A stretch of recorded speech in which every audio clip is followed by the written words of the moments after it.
Assalamualaikum warahmatullahi wabarakatuh. Halo teman-teman, perkenalkan nama saya Raihan. Saya seorang mahasiswa jurusan Ilmu Hadis IAIN Sultan Amir Gorontalo semester 4. Di sini saya akan membawakan presentasi tentang hadis ahkam yang berjudul berhukum berzina. Langsung saja pengertian. Nah, jadi teman-teman, di sini kata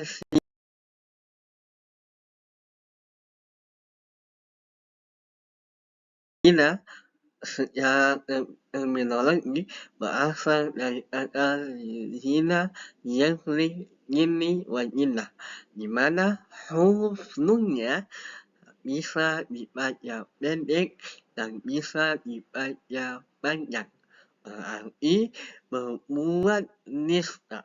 Secara terminologi, zina adalah melakukan hubungan seksual pada kemaluan depan tanpa melalui pernikahan yang sah, bukan atas dasar kepemilikan budak, dan tidak juga ada syubhat atau sama-sama dan jelas. Nah, jadi teman-teman, perbuatan zina ini adalah perbuatan dosa yang sangat besar dan siksanya yang sangat pedih di api neraka. Nah, langsung saja selanjutnya. Nah, di sini teman-teman, di sini ada pendapat ulama yang hanya pendapat Imam Syafi'i. Imam Syafi'i mendefinisikan zina adalah memasukkan kemaluan ke dalam kemaluan perempuan secara tidak legal atau haram dengan tidak ada syubhat dan secara naluri untuk memuaskan hawa nafsu. Menurut ulama Hanafiyah, mendefinisikan zina adalah perselingkuhan yang tidak dilakukan di kubur kelamin depan wanita yang bukan miliknya atau dengan tidak ada unsur tidak jelaskan syubhat. Selanjutnya,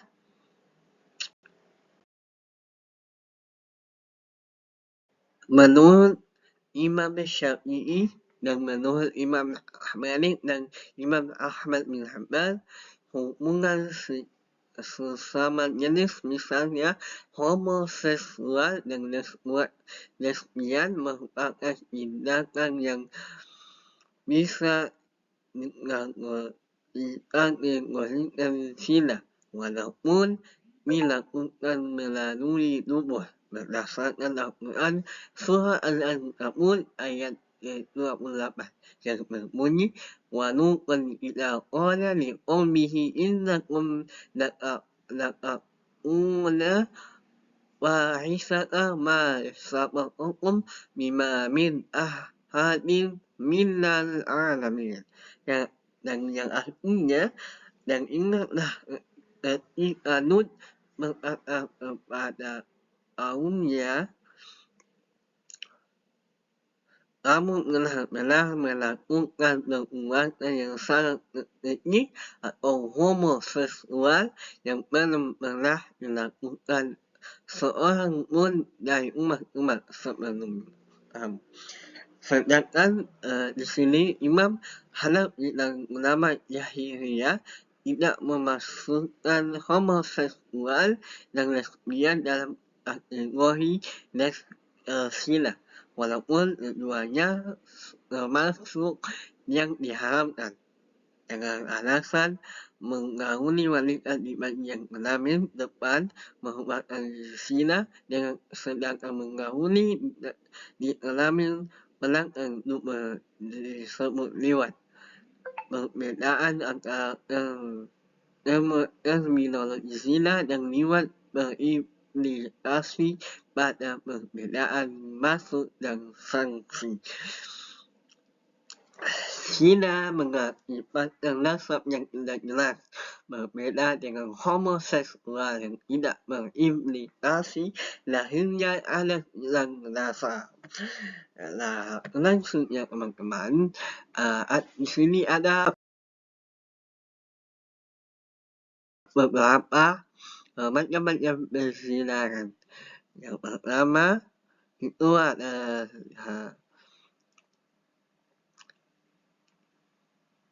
zina mata atau ain adalah zina ketika seseorang memandang lawan jenis dengan perasaan senang. Yang kedua adalah zina qalbi, adalah zina ketika memikirkan dan menghayalkan lawan jenis dengan perasaan senang dan bahagia. Yang ketiga adalah zina ucapan atau lisan, adalah ketika membicarakan lawan jenis yang diikuti dengan perasaan senang. Nah, yang keempat pada tangan, adalah zina ketika dengan sengaja memegang tubuh dia dan diikuti dengan perasaan senang atau bahagia, atau bisa disebut dengan onani. Nah, langsung aja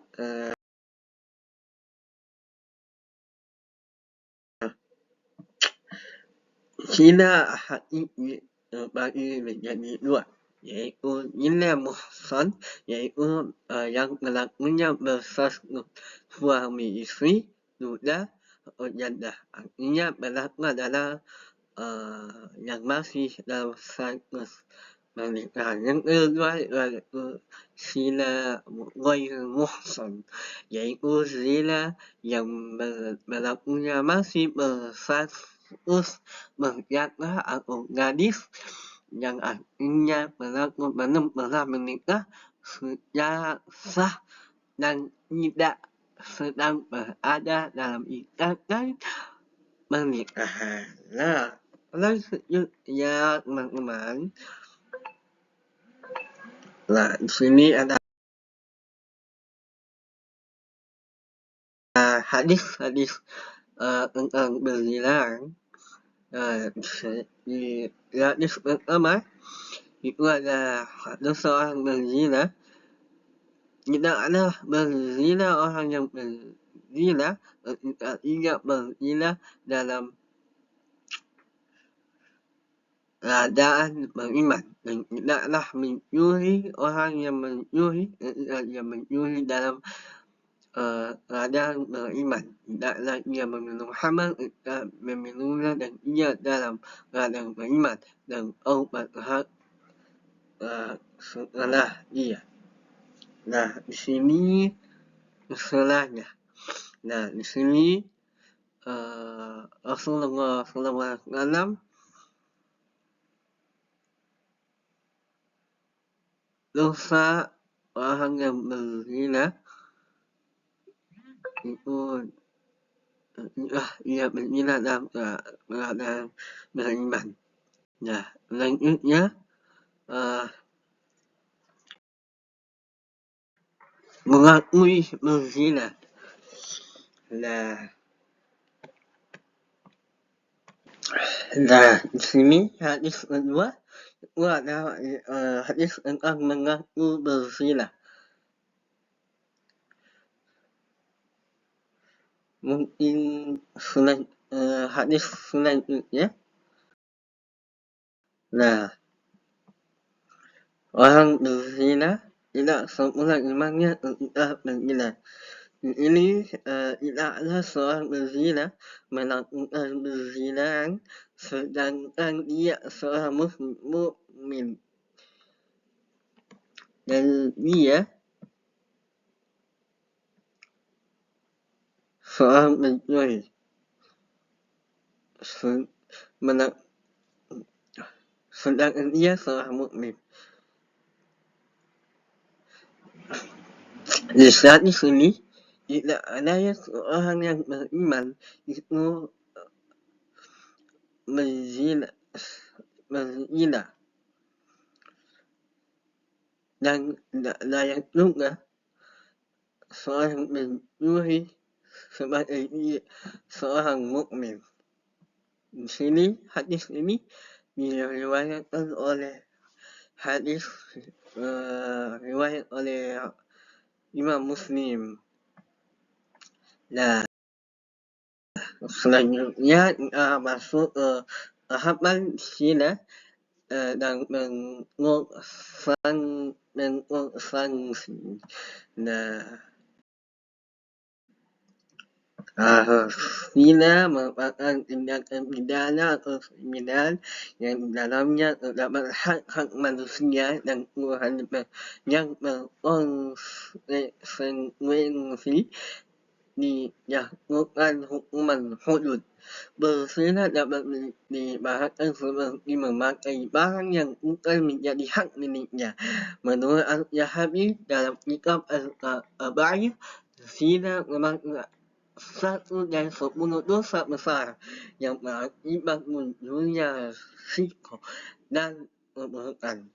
Dan dalam Al-Quran telah disebutkan surah Al-Isra ayat 32 yang berbunyi wala taqrabuz zina innahu kana fahishatan wa sa'a sabila, yang artinya janganlah kamu mendekati zina karena zina sungguh suatu perbuatan keji dan jangan kamu masuk di hadis tersebut perbuatan mendekati zina yang dilarang dalam konteks sekarang ini adalah berpacaran yang mengakibatkan pelakunya terdorong melakukan zina, mendekati sesuatu yang dapat merangsang nafsu sehingga mendorong kepada perbuatan zina semakin perbuatan mendekati zina. Begitu pula dengan perbuatan yang berpotensi mendorong hawa nafsu birahi. Misalnya menonton porno yang mengubah aurat dan berimajinasi seksual dan mendekati zina. Nah, selanjutnya teman-teman, sanksi menghapus hak zina ditetapkan dengan mengimbangkan status pelakunya. Yang pertama, apabila pelaku zina masih berstatus perawan dan berjaka atau ghair muslim yang belum pernah menikah, hukumannya berupa campur 100 kali dan diasingkan selama 1 tahun. Nah, di sini ada hadis yang diriwayatkan oleh Ubadah bin Samit Sahih Muslim.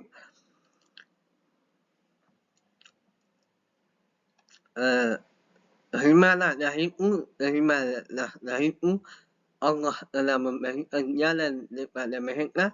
Wanita yang berzina itu, lelaki yang berzina dijatuhkan sanksi dengan campuran 1 kali dan diasingkan selama 1 tahun. Janda atau orang yang sudah menikah yang berzina dengan lelaki yang sudah menikah dijilid 100 kali dan dirajam. Hadis di atas ulama bersepakat untuk melaksanakan hukuman campur 100 kali dan mengasingkan selama 1 tahun. Dengan demikian, hukuman mengasingkan selama 1 tahun mayoritas ulama mengatakan wajib mengasingkan pelaku berzina dilakukan setelah dicampur 100 kali. Nah,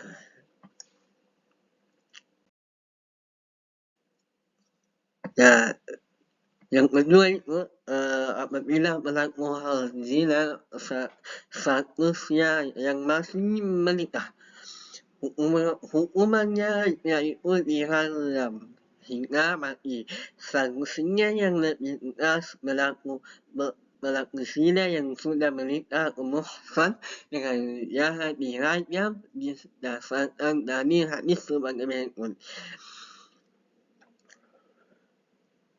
Nah, tidaklah halal hanya seorang muslim kecuali disebabkan adanya salah satu dari tiga hal, yaitu orang yang mengeluarkan yang berzina, orang yang melakukan pembunuhan dengan sengaja, dan orang yang meninggalkan agamanya dan memisahkannya dari jamaah Islam.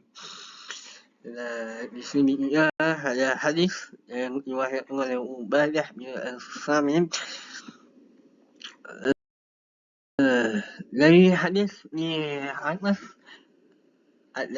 ada suatu riwayat dari Ibnu Mas'ud, beliau berkata kepada Rasulullah, "Ya Rasulullah, dosa apa yang paling besar di sisi Allah?"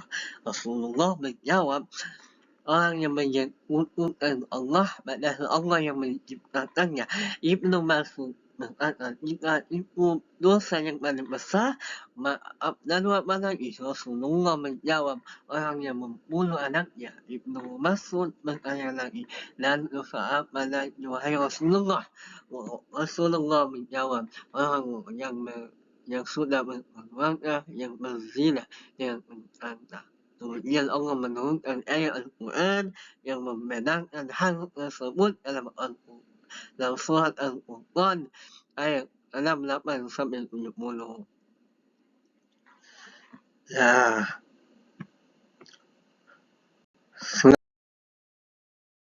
selanjutnya kita masuk hikmah nahan zina. Yang hikmah nahan zina ini akan menjaga akhlak dan moral bagi setiap manusia dalam kehidupan sehari-hari. Selain itu, Islam sebagai agama dengan hukum yang berisi perintah dan larangan diciptakan Allah untuk membahagiakan memuliakan manusia. Salah satu tujuan syariah ialah hifdzul an-nasab, menjaga keturunan. Berbuat zina secara langsung sudah mencederai bahkan merusak tatanan kehidupan manusia. Akibat penghinaan anak lahir tanpa diketahui siapa bapak kandungnya dan akan mengacaukan nasab. Dalam Islam, berzina merupakan salah satu dosa besar setelah pembunuhan. Bahkan seorang ketika berzina hakikatnya telah meninggalkan keimanannya, tidak beriman. Berzina boleh ini merupakan aktivitas yang dianggap biasa saja. Tampaknya hadis Nabi Sallallahu Alaihi Wasallam yang menjaminkan keadaan akhir zaman bahwa tidak akan terjadi hari kiamat melainkan hilangnya ilmu agama merajalela, kebodohan maraknya pemilu Muhammad dan banyaknya perzinahan yang dilakukan secara terang isyarat hadis itu ini terbukti. Itulah hikmah yang terakhir, dan mungkin di sini ada pertanyaan.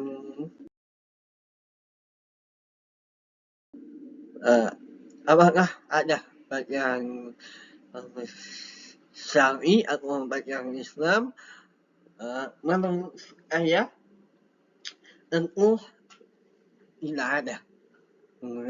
Sudah jelas bacaan dalam Islam itu adalah menggunakan zina yang tadi yang saya sebutkan. Dalam Islam tidak ada bacaan syar'i. yang ada ta'aruf yaitu ia menikah dan bertaaruf dan ia datang ke keluarga mempelai perempuan datang untuk bertaaruf meminang depan orang tuanya itulah ta'aruf ya perkara nah pertanyaan yang kedua bagaimana nyaman bagi seorang lain berzina apa bukti yang memadai ya setiap muslim dilarang menuduh orang lain melakukan perbuatan zina tanpa adanya bukti yang kuat perbuatan menuduh orang lain itu termasuk kategori tindak kejahatan dalam Islam bagi muslim perbuatan menuduh zina dalam Islam diancam dengan hukuman berupa darah atau dicambuk sebanyak 60 kali jika tuduhan tersebut tidak terbukti benar. Namun hukuman ini tidak bisa gugur apabila penuduh bisa mendatangkan 4 orang saksi bahawa yang bersangkutan betul-betul melakukan zina. Nah, itulah saya sudah menjawab beberapa pertanyaan dari teman-teman yang ada di kolom komentar. Ya, itulah saya untuk maqala wa lakatu maqala innallaha ma'ana mohon maaf bila ada kesalahan. Wassalamualaikum warahmatullahi wabarakatuh.